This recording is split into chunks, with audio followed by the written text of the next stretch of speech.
دیکھیے 3 پرابلمز ایسے ہیں انسانی تمدن کے جن کا کوئی حل انسان نہیں کر سکتا۔ سب سے پہلا مسئلہ، سب سے پرانا مسئلہ، ابدی مسئلہ ہمیشہ سے ہے جب سے انسان ہے، عورت اور مرد کے حقوق و اختیارات میں کیا تقسیم ہونی چاہیے۔ آپ کو معلوم ہے افراط و تفریط، یا تو عورت کو ملکیت بنا دیا گیا، جیسے بھیڑ بکری جو ہے آپ کے کھوٹے سے باندھ رکھی ہے، ایسے ایک عورت بھی باندھی ہوئی ہے، وہ آپ کی ملکیت ہے، اس کے کوئی حقوق نہیں ہے، اس کا کوئی لیگل سٹیٹس نہیں، اس کا کوئی تشخص نہیں، کوئی ہے ہی نہیں۔ یا وہ انتہا ہوگی اور یا وہ انتہا ہے جو آج آ گئی ہے، بالکل مرد کے شانہ بشانہ، ساری تخلیقی مصلحتوں کو چھوڑا، ساری جو بھی انسان کی جو انیٹومیکل جو بھی ڈفرنسز ہیں ان کو چھوڑا، جو سائیکولوجیکل فرق ہے ان کی تخلیق میں، اس کو بھی ایک جیسے برابر، نہیں، قطعاً نہیں۔ ان دونوں کے درمیان کیا توازن؟ یا وہ لونڈی بن گئی، بھیڑ بکری کی طرح کی ملکیت بن گئی، اس کا کوئی حق نہیں، اس کا کوئی لیگل سٹیٹس نہیں، اس کے والدین نے جہاں چاہا شادی کر دی، اس کی مرضی پوچھنے کا کوئی سوال ہی نہیں، جس کے چاہا حوالے کر دیا۔ وہ آج جو چل رہی ہے ونی کی رسم، وہ عورت کا کیا اختیار اس کے اندر ہے، اس بچیوں کا کیا اختیار ہے؟ وہ 1.5 سال کی ایک بچی بھی دے دی گئی ہے، انا للہ و انا الیہ راجعون، جو چاہے کریں۔ یہ تو ایک انتہا ہے۔ دوسری انتہا بالکل برابر، نتیجہ کیا نکلا ہے؟ بالکل برابر میں خاندانی نظام برباد ہو گیا، اس لیے کہ ایک ادارے کے 2 سربراہ برابر اختیار والے نہیں ہو سکتے۔ کسی محکمے کے 2 ڈائریکٹر ہو سکتے ہیں، کسی فرم کے مینیجنگ ڈائریکٹر 2 ہو سکتے ہیں، ڈائریکٹر 10 بنا لیں آپ، مینیجنگ ڈائریکٹر 1 ہوگا۔ کسی فرم کا چیئرمین 1 ہوگا، 2 نہیں ہو سکتے کسی بھی ادارے کی۔ اگر 2 بنا دیں گے فساد ہوگا، جھگڑا ہوگا، ان دونوں کے درمیان رسا کشی ہوگی۔ یہی تو ہمارا سب سے بڑا مسئلہ بنا ہوا ہے۔ پاکستان کا مسئلہ کیا ہے؟ ہم نے پارلیمانی نظام اختیار کیا ہوا ہے، انتہائی بیہودہ نظام، غیر منطقی نظام۔ آپ نے 2 بڑی بڑی سیٹس کریٹ کر دی، ایک ہیڈ آف دی اسٹیٹ ہے، ایک ہیڈ آف دی گورنمنٹ ہے۔ اب ان دونوں کے درمیان حقوق اور فرائض اور اختیارات کا کیا تقسیم ہوگی؟ ہو ہی نہیں سکتی۔ یا سارا کچھ صدر کے پاس جائے گا اور وزیر اعظم جو ہے وہ جونیجو کی مانند وزیر اعظم بن جائے گا، یا سارا کچھ وزیر اعظم کے ہاتھ میں ہوگا اور صدر جو ہے چودھری فضل الہی بن جائے گا، کہ جس کو وہاں ان کی دیواروں پر لکھا گیا تھا رہا کرو انہیں، چودھری فضل الہی کو رہا کرو، یہی ہوگا۔ تو ایک گھر کے 2 جو ہے 2 سربراہ نہیں ہو سکتے، خاندانی ادارہ تباہ ہو چکا ہے۔ اور جیسے کہ یہ آپ کو کہاوت ہے کہ جس بلی کی دم کٹ جائے وہ چاہتی ہے کہ تمام بلیوں کی دمیں کٹ جائیں۔ یورپ میں، امریکہ میں برباد ہو گیا خاندانی ادارہ، آج وہ تلے ہوئے ہیں کہ مشرق میں اور خاص طور پر مسلمان ممالک میں ابھی اگر کچھ انٹیکٹ ہے یہ خاندانی ادارہ، کچھ خاندانی اقدار ہیں جو برقرار ہیں، کچھ والدین کی عزت اور عظمت اور کچھ ان کا احترام اور ادب اور خدمت کا مادہ ہے جو برقرار ہے۔ چاہتے ہیں کہ ختم ہو جائے، تباہ و برباد ہو جائے۔ والدین بوڑھے ہو گئے تو پھینکو ان کو اولڈ ایج ہاؤسز کے اندر، اولڈ ہاؤسز میں، گھر میں کائے کو رکھنا ہے؟ نوجوان جوڑا ہے، اس کے خامخواہ ان کی خواہشات اور ان کے معمولات میں بیچ میں آڑے آنا۔ بوڑھی ماں جو ہے بولے بغیر رہے گی نہیں، دنگا فساد ہوگا تو رکھو اس کو وہاں پر اولڈ ہاؤس کے اندر۔ اللہ اللہ خیر سمجھ۔ یہ ہے اصل میں مسئلہ۔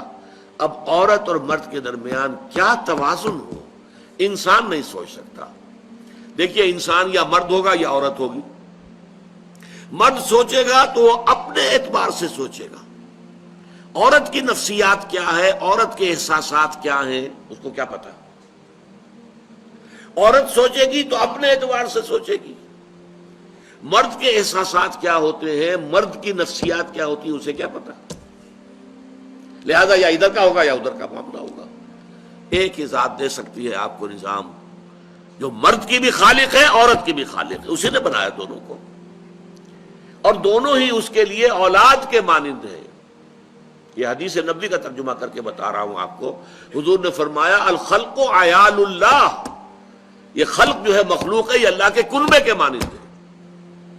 تو مرد بھی اللہ کے اس کنبے میں شامل ہے، عورتیں بھی شامل ہیں. اس نے نظام دیا، شادی بیاہ کے یہ قوانین ہونے چاہیے، طلاق وغیرہ کا یہ مسئلہ ہونا چاہیے.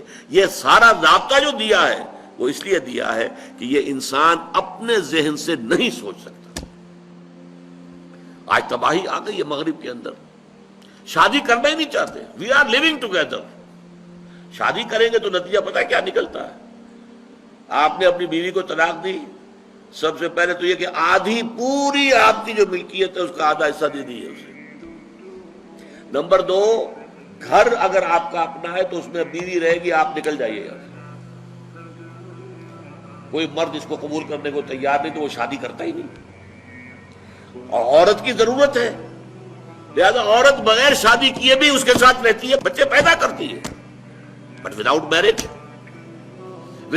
جو بچے پیدا ہو رہے ہیں حرامی بچے. تو پچھلے سال صدر کلنٹن نے کیا کہا تھا؟ اس کا جو اپنا خطاب تھا نیو ایئرز ڈے کا، وہ خطاب کیا تھا؟ ان قریب ہماری قوم، امریکن قوم کی اکثریت حرام زادوں پر مشتمل ہوگی.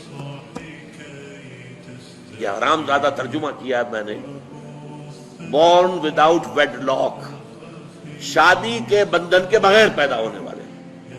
اسی کو ہم حرامی کہتے ہیں، حرام زادے کہتے ہیں، اور کس کو کہتے ہیں؟ اچھا دوسرا مسئلہ، پہلا مسئلہ تو یہی ہے، پرانا بہت ہے، قدیم ہے. دوسرا مسئلہ، ایک ریاست ہے، ایک نظام ہے، اس کے کچھ اختیارات اور حقوق ہونے چاہیے. ایک عوام ہے، ان کے کچھ اختیارات ہونے چاہیے. عوام چاہیں گے زیادہ سے زیادہ آزادی ہمیں ملے، ریاست چاہے گی زیادہ سے زیادہ اختیار ہمارے ہاتھ میں ہو. اب جو کچھ ہو رہا ہے ترمیمات کے ضمن میں کیا ہو رہا ہے؟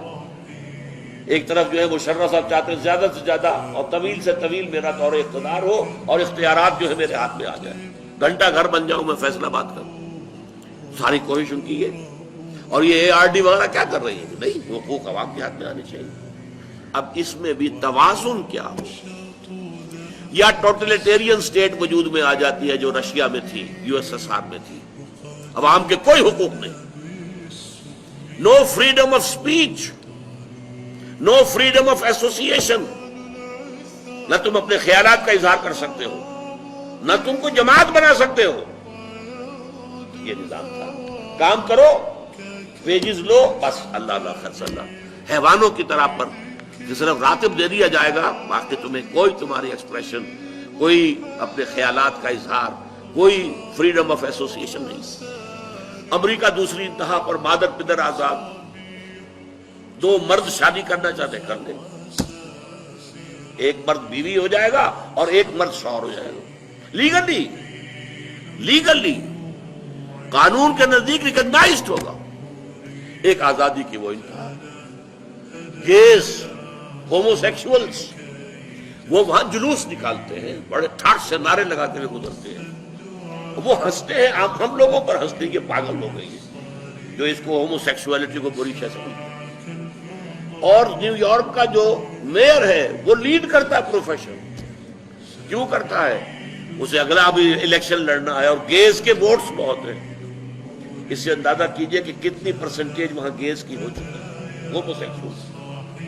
یہاں تک کہ طے کر دیا گیا ہے مذہبی میدان میں بھی گیز کو اجازت ہے، وہ پادری بن سکتے ہیں. گیز ہیں، ہومو سیکشولز ہیں، فطرت کے خلاف کام. یا وہ آزادی ہے؟ تو کہاں ہے بیلنس؟ انسانی ذہن کے لیے ناممکن ہے اس بیلنس کا تلاش کرنا. نمبر 3، سرمایہ اور محنت. پروڈکشن جو بھی ہوتی ہے 2 چیزوں سے ہوگی. سرمایہ دار تھا، اس نے کارخانہ لگایا ہے، اتنے کروڑ روپے لگا دیے ہیں، یہ کیا ہے، وہ کیا ہے، یہ سرمایہ ہے. لیکن وہ کیا کر لے گا اکیلا؟ 10,000 آدمی کام کر رہا ہے، لیبر ہے. اب جو کچھ بھی بن رہا ہے، جو پروڈکٹ بن رہا ہے اور جو اس سے آمدنی ہو رہی ہے، اس میں دونوں کے حصہ ہے، لیبر کا بھی حصہ ہے اور سرمایہ کا بھی حصہ ہے. لیکن منافع میں کتنا حصہ سرمایہ کا ہوگا، کتنا لیبر کا ہوگا، کون طے کرے گا؟ یا تو سرمایہ داری بن جائے گی، تب میں تو آپ کو 10 روپے دے سکتا ہوں ڈیلی ویج، منظور ہے تو کام کیجئے ورنہ چاہیے دفع ہو جائے. اور بہت سے آپ کے بھائی موجود ہیں جو 10 روپے پر کام کرنے کے لیے تیار ہو جائیں گے. ساری دولت سمٹ کر جا رہی ہے کارخانے دار کے ہاتھ میں۔ کیپٹلزم جو کیپٹل ہے، جو سرمایہ ہے، اصل جو ہے دولت اسی کی طرف، روپے کو روپیہ کھینچتا ہے، پیسے کو پیسہ کھینچتا ہے۔ لہذا امریکہ میں آپ کو ایسے لوگ مل جائیں گے جنہیں اپنی دولت کا اندازہ نہیں ہے کہ کتنی دولت ان کے پاس ہے، بلینز آف ڈالر کا ایک ایک چیک لکھ سکتے ہیں۔ دوسری طرف امریکہ میں آپ کو گھیٹوز مل جائیں گے، گھیٹوز، اور ایک ہی جزیرہ ہے مینہٹن، کوئی 11 میل لمبا ہے، چوڑائی کہیں 2-3 میل ہے، کہیں ذرا زیادہ ہے۔ اس کے ساؤتھ میں جہاں یہ 2 بڑے بلڈنگیں کھڑی تھی جو گرائی ہیں، جو بھی تھے دہشت گرد، یہاں پر یہ اس کا ریچسٹ حصہ ہے، پوری دنیا کی دولت یہاں جمع ہے، سارے بینک وہاں ہیں۔ اور اسی جزیرے کے شمالی علاقے کے اندر گھیٹوز ہیں، افرو امریکنز، کالے امریکی، یوں سمجھیے کہ سب ہیومن لیول پر رہ رہے ہیں، حیوانوں کی طرح زندگی گزار رہے ہیں۔ یہ ڈسپیرٹی نظر آ جائے گی تو اب عدل و انصاف کی کیا شکل ہو؟ یا وہ ہے جو رشیا میں اور USSR میں تھا، یا یہ ہے جو امریکہ میں اور اس کے الائز کے اندر ہے۔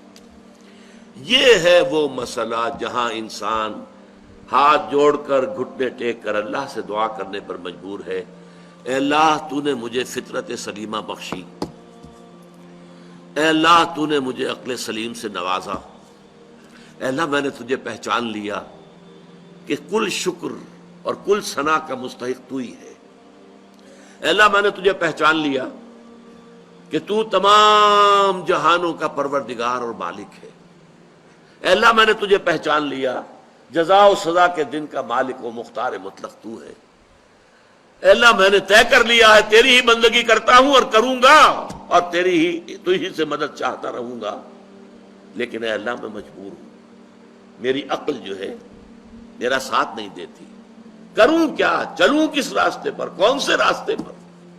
یہ عملی حصہ ہے دین کا، وہ سارا تھا فکری، نظری، ایمانی حصہ، الحمدللہ رب العالمین الرحمن الرحیم مالک یوم الدین، یہ کیا ہے؟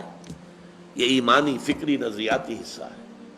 عملی حصہ کیا؟ اہدنا الصراط المستقیم، ہمیں سیدھے راستے کی ہدایت بخش، صراط الذین انعمت علیہم، راستہ ان کا جن پر تیرا انعام ہوا، تیرے پسندیدہ بندے جو ہوئے،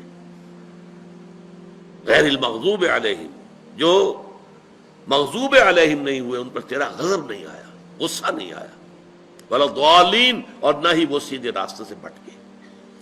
یہ ہے سورہ فاتحہ کا مقام، گویا کہ اصل میں یہاں پر قرآن مجید، اس کے اصل مخاطب کون ہے؟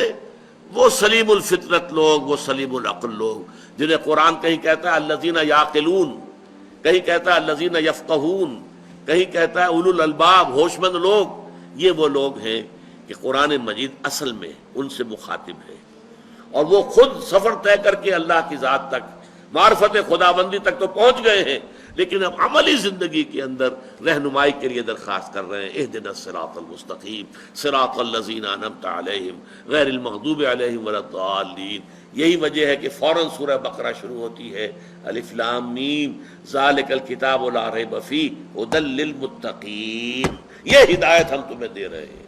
یہ قرآن جواب ہے اس دعا کا، اہدنا الصراط المستقیم صراط الذین انعمت علیہم غیر المغضوب علیہم ولا الضالین، آمین یا رب العالمین۔